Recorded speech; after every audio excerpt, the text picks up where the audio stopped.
Hi guys, in this video I'm going to be discussing a past paper question from May-June 2016, paper 21. And the question says, using a demand and supply diagram, analyze the effect of a removal of an indirect tax on the market for a product. Okay. So again, the same requirements. Whenever a 6 marks question for demand supply comes, usually, up to 4 marks for the diagram and 2 marks for the written explanation on the analysis, right? So, okay. So first of all, guys, remember this thing that an indirect tax is different from a direct tax, right? So a direct tax is a tax that is imposed on, let's say, incomes, right? Such as income tax is an example of a direct tax, which means that it is a factor that would affect demand, because when income tax would change, that would actually affect the purchasing power of the people, and hence disposable incomes would be affected, and that is a factor affecting demand. A lot of students usually make mistakes whenever the question comes for an indirect tax, because they think that it's a factor affecting demand, while it's not. Indirect tax is not a factor affecting demand, it's a factor affecting supply. Why? Because indirect taxes are those taxes that are imposed on the firm. They're imposed on the product, and hence, since they're imposed on the firm, they increase the cost of the firms. They basically increase the cost of production.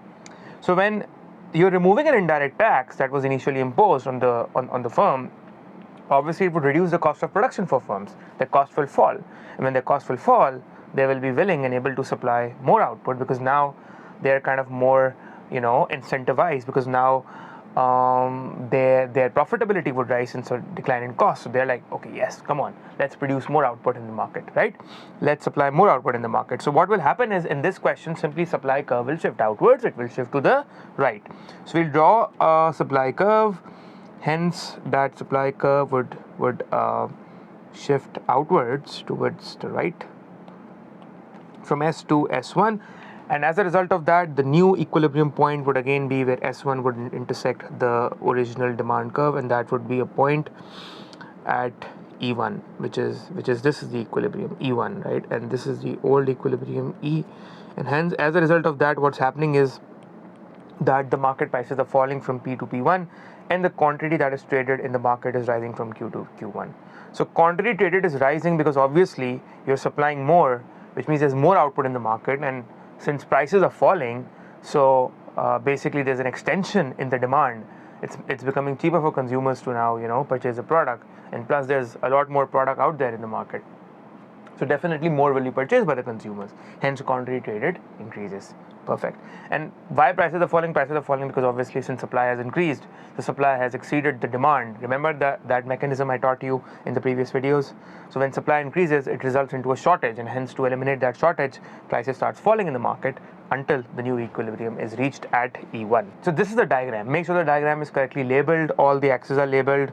The supply curve has been properly labeled as well, the original and the new supply curve, and then you've clearly shown a shift by making the arrows, and then the old and the new prices and the old and the new quantities are also labeled. The diagram should be proper, neat, clean. The examiner should not be confused as to, don't leave it to the examiner to make a conclusion out of the diagram or to judge the diagram. You have to give clear picture, the properly drawn diagrams, properly labeled, and also clear explanations as well, right? But the examiner report says that a lot of students, they make the diagram correct and they just write price is falling, quantity traded is rising. But that's, we can see from the diagram as well. So you're not supposed to just mention what is shown in the diagram. That the examiner can see. You have to explain what is happening in the diagram, not show what is happening in the diagram in a written sentence, right? So you have to explain what is happening. By that, you will say that supply curve shifts to the right.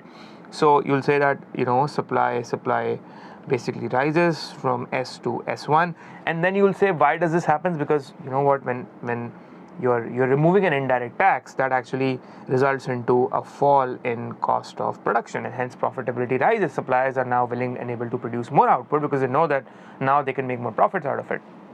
So they start supplying more, they produce more, and as a result of that, what happens is simply that it results into more output in the market, and hence there's a shortage, and then to eliminate that shortage, prices starts falling, and it falls until the new equilibrium has been reached. Now if you want to mention this last line, it keeps on falling until the shortage is eliminated, it's up to you. If you mention it, there's no harm in mentioning it.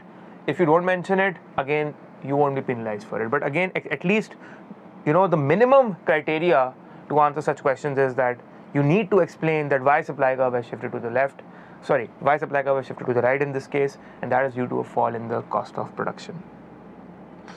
And let me see, have I covered everything? And yes, so when cost of production falls, just write that prices fall because supply rises and there's more out there in the markets, and plus there's more out there, and obviously there's more out there at a lower price. And when there's more out there at a lower price, definitely it will attract more consumers, it will attract more buyers, right? So that is why it also results into an extension of demand until the new equilibrium is reached. So basically quantity demanded is also rising, quantity supplied has risen as well, and as a result basically Q1 is the new quantity being traded, QT. You don't write QT in the exam, just in this video I'm telling you for the purpose of explaining QT is quantity traded. Okay, so don't write QT in the exam, I've just written over here for your explanation only for the purpose of the understanding, but just write quantity traded proper form, right? So guys, this is it, and I hope you enjoyed the video and you understood the concept as well. I'll see you in the next video. Till then, practice, practice, practice, learn, learn, learn. See you all in the next video. Till then, take care.